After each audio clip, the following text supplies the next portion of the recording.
Good evening, passengers. On behalf of Phase Connect, I would like to welcome you aboard our Galactic Express. My name is Dizzy, and I'll be your chief tour guide for tonight. This is our final pre-boarding announcement for this evening's tour through our known universe. Tonight's train ride will be a round trip passing through Origin 7, Invader's Rift, Alias Station, and our newest destinations, the Euphoria Borealis and Kaleido Way. Our tour will take approximately half an hour, and we will be departing a little later than originally scheduled due to ongoing weather conditions. In order to expedite the boarding process, please be seated as quickly as possible after stowing away your carry-on items. Carry-on items should be stored in the designated areas or tucked away neatly under the seat in front of you. Once seated, attendants will be coming around to make sure you have everything you need. Food and beverages will be served once our train is in motion, but please, no open drinks as we prepare to depart. At this time, I'd like to remind you of the standard safety procedures aboard our Galactic Express. Hands and feet are to remain within the train at all times. Emergency exits are available to the front and back of our wagon. If an emergency is to occur, please exit the vehicle in a calm and orderly fashion, following your attendant's instructions. When retrieving any of your personal luggage, please be cautious as we are in a moving vehicle. And of course, please feel free to wave down a tour guide if you need assistance at any time. We would also like to remind you that this is a non-smoking vehicle. Smoking is prohibited on the train at any time, including in the lavatories. Tampering with, disabling, or destroying the lavatory smoke detectors is prohibited by galactic law.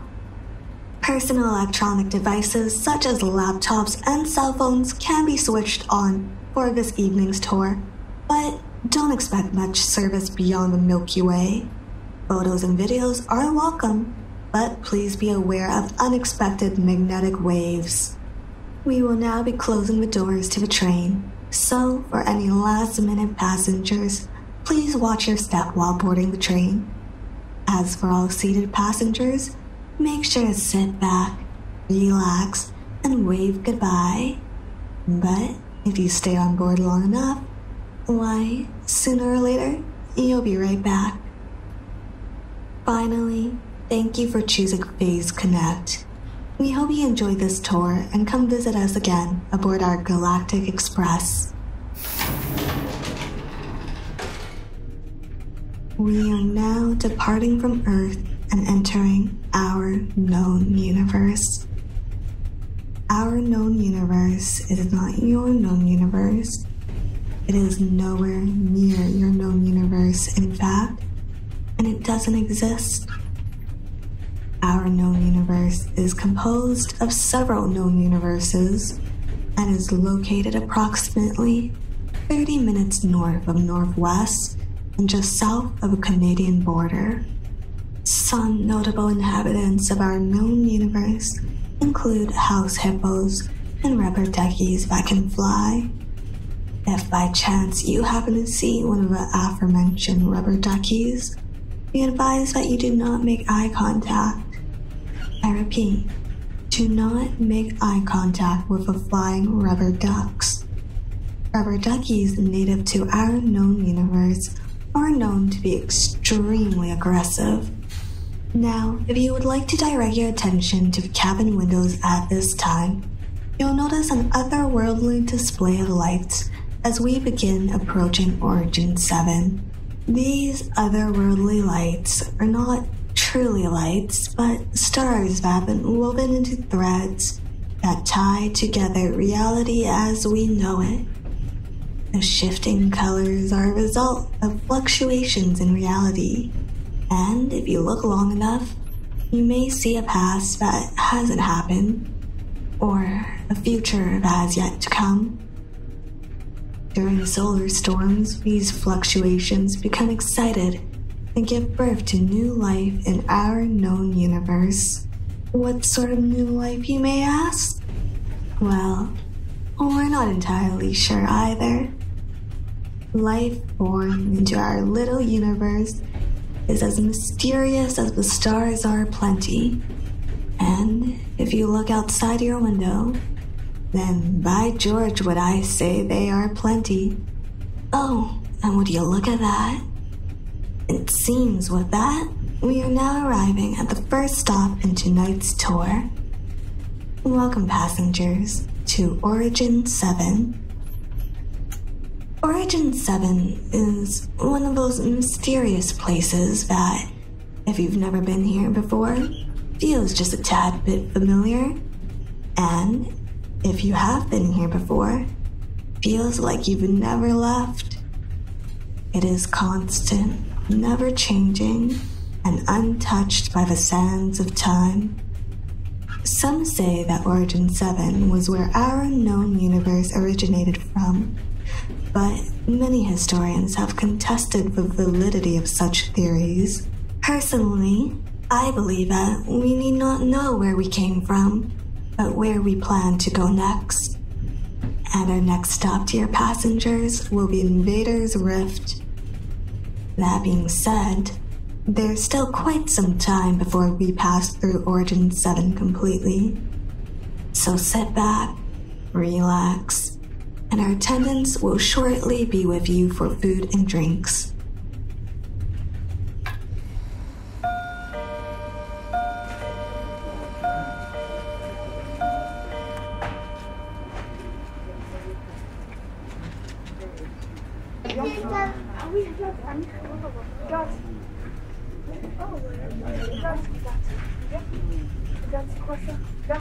Ladies and gentlemen, hope you're enjoying the tour so far. We are now departing from Origin 7 and heading towards Invader's Rift. As we approach Invader's Rift, you may experience some turbulence, but please, rest assured that your safety is of our utmost priority. Once we pass through Invader's Rift, our attendants will be with you once again to help you dispose of any unwanted food or garbage to ensure that you have a safe and tidy trip. Invader's Rift is the largest known natural fracture in our universe. Currently, the rift is dormant, but occasionally it does become active and allows for life from other universes to pass through it and enter ours. No one's quite sure how fractures in the universe are caused, but scientists confirm that they are different from the regular fluctuations in reality. In recent years, we've actually experienced great breakthroughs in studying the fractures, and some occultists have even succeeded in pulling new life through inactive fractures through the use of witchcraft and black magic. Fascinating, truly. Now, as we pass through it, if you happen to hear a very slight ringing, do not be alarmed. Sound travels differently through Invader's Rift, and this ringing is very natural. If you would like to request some phone earbuds to help minimize this noise, please feel free to wave down an attendant and we will be happy to help.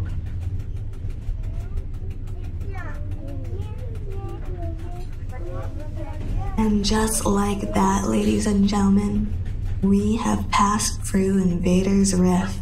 Though we don't know when the rift will open next, we are excited to see what may come our way. Now, as we head towards our next destination, be careful not to stare too deeply into the passing abyss, for if you gaze for long into an abyss, the abyss gazes also into you. Next stop, Alias Station. As we head towards Alias Station, you may feel your body getting very, very heavy. The sensation will start at the tip of your fingers and gently crawl up through your knuckles and to the back of your hands. Your wrists are getting looser, looser, and your shoulders will slowly unwind. The air here will feel a little bit colder and a little more heavy. The light here is dimmer and glows like sea glass sinking deep in ocean blue. Take a nice big breath and just feel yourself drift along with the Galactic Express. We are headed further from home than we ever have been, possibly further from home than we ever will be. Welcome, passengers, to what was once the edge of our known universe, Alias Station. The station has recently undergone redevelopment to welcome travelers such as yourself. But before this, why, I'm not sure what was here before this. But if you look beyond the station, you may see it. Whatever was here has passed, and whatever may come will come. Submerged deep in that boundless, cosmic darkness, you'll see something shimmering, unbridled, and waiting to be looked at. It's quite a sight, really. But be sure to wear your complimentary solar flares while you stare. And, if you'd like, feel free to disembark here and visit the gift shop. The train will continue into Euphoria, Borealis, and Kaleida Way, but we'll be sure to swing back around and grab you. Now, passengers, before we head towards our next destination, I recommend that you strap yourself in and prepare for a bumpy ride. Our next destination is the Euphoria Borealis. The Euphoria Borealis is a recently discovered display of dancing lights and starshine. It exhibits a similar wild beauty to Earth's Aurora Borealis, but we're not quite sure what sort of particles could generate this sort of deep space light. What we do know, though, is that the Galactic Express will experience some turbulence as we pull closer towards it. Some of the dominant hues of the Euphoria Borealis are red, orange, purple, pink, and blue. See if you can spot all five as we pass through it. And finally, as we leave the Euphoria Borealis behind, look forward to see the last stop in our known universe, Kaleida Way. A real beauty, isn't she? Especially on a clear night like this one. As we traverse across this vast expanse that defies the laws of time and space, we are reminded of our place in this universe. Small yet significant, solitary yet connected. Look left now to see a river of stars that bends and spirals into a ribbon staircase. You've traveled far, so I hope that you've enjoyed your stay. Once again, passengers, thank you for joining us on the Galactic Express. We will be headed home soon after this, but we hope that you've enjoyed your tour of our known universe.